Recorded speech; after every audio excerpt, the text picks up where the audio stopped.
Salutare tuturor, azi să facem un unboxing la acest aparat, l-am găsit prin podul casei. Da, și este chiar vechi, din 2019. Nu știu, și haideți să o deschidem totuși. Aici avem cutia.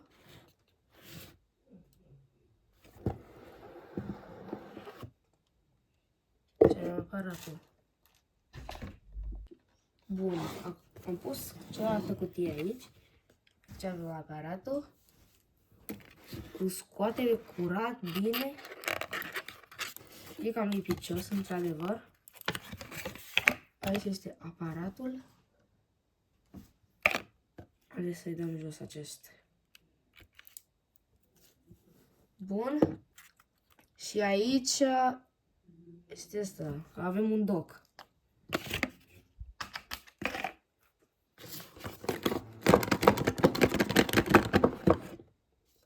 Bun.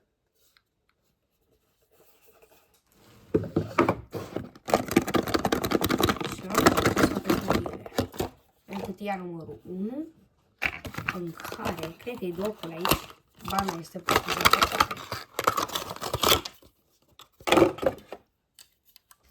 Aici avem încărcătorul, din ăsta, așa, un cap de cer.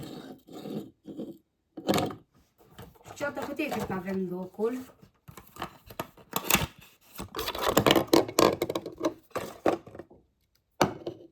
Așa. Aici punem aparatul și după aceea punem la încărcare. Vedem aici că se încarcă acum. Vedem o lumină roșie. Hai să aprindem.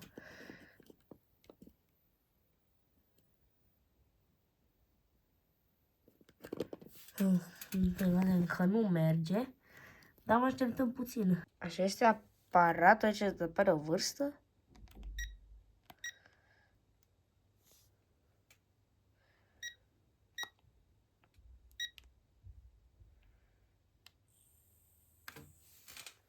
Și bâzie.